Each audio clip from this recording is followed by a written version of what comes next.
It's amazing seeing the mix of different species and people and kinds of characters. We're in these incredible, fantastic worlds and planets.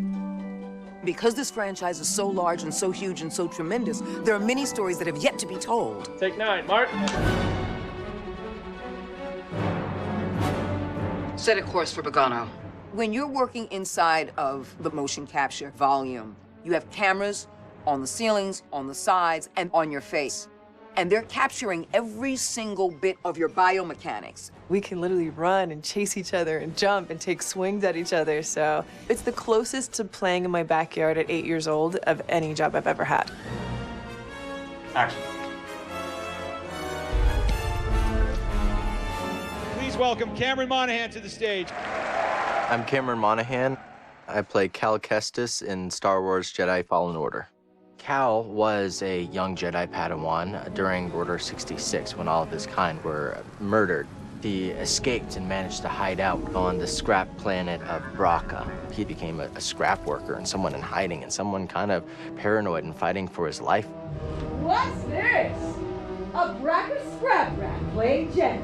Then also he's rough around the edges, and I think he kind of does like to fight too.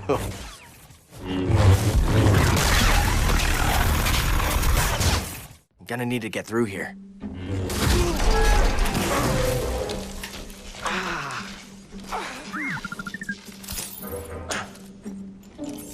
Healing stim. You're full of surprises.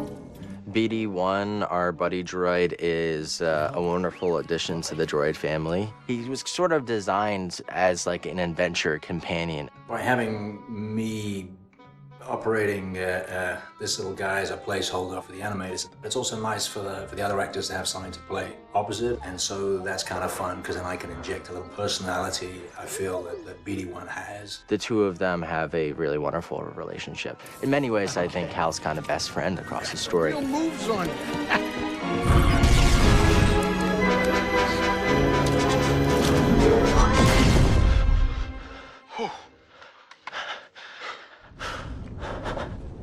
Okay, shut that thing off and grab some seed. Seer and Grease enter into Cal's life explosively, and I think that Cal is of two minds about it. You've been surviving on your own for so long that it's impossible to trust anyone. And it's what's kept you alive. I think that ultimately he has to do this mission because this is what he was made for. He's a Jedi trying to restore balance. Before we do anything, I need to know something. How come you're no longer a Jedi? Seer Junda completely cut the Force out of use in her life. I had an experience that changed my perspective. And she decided that she would not use the Force because using it might pose a threat to not only her, but to others, which it already did to a certain extent. Yeah, the Mantis is my ship, but you better pay attention to this lady here. Grease Dritus is not, let's say, the most affable Latiron. He's had some hardship in life. He doesn't trust people too much. What is that? Get off my sofa! I hope you found something better out there than this droid. Oh, calm down, Grease. He's got something he's running from, and it puts our hero in a very precarious position. Let's see what he's got. Damn it, Grease. But, by the way, a nice guy. Heart of gold. This place seems abandoned, but... You trespass, Jedi. Hi, my name's Tina Ivlev. I play Marin in Star Wars Jedi Fallen Order. You must be a Night Sister. Dothamir is forbidden to you. Leave at once. Easy. She's from a coven that is extinct now. She's the last of her kind. She can raise the dead pretty much whenever she wants. Cal and Marin come from a similar background of loss they both experienced watching those that they care about die. She's spent her entire life growing up believing that the Jedi are responsible for killing her sisters. They will have their revenge. Marin has a wall up in a similar way that Cal does at the start of the story. It takes him proving himself over and over and over and over again for her to realize, like, okay, maybe this guy is telling the truth. That was really fun for me to play because Marin is socially, like, she doesn't understand, like, what a normal relationship between people looks like. Sorry. Who was that back there? Imperial Inquisitor. She's a Force user hunting Jedi survivors. My name is Elizabeth Grujon, and I play the second sister. She was training to be a Jedi, and her master ended up betraying her not only by leaving her behind, but then also by giving up her location to the Empire.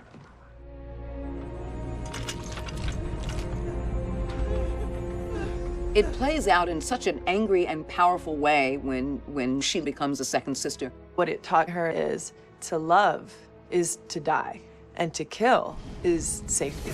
She was tortured to the point in which psychologically and emotionally the damage had been done.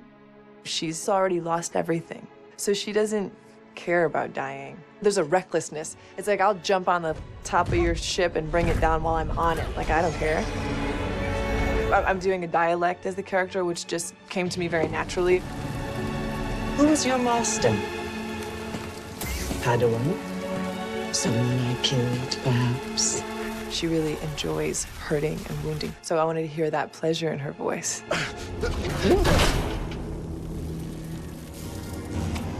Not bad. You're learning. And cut. Okay.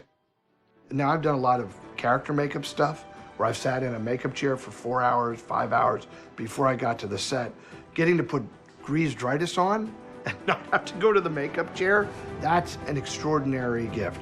The cast and crew become such a family. We do warm-ups together before every rehearsal. We have breakfast and lunch together every day, so it feels like, hey, like, these are my people. I hope that people walk away with a really wonderful sense of these characters, of the adventure and story that they've been along for the journey with. You know, the story is about learning to trust and trusting in the Force and what that means. It's about coming together for a mutual purpose and to trust in the fact that ultimately, if you do the work, then maybe, just maybe, the tide will change.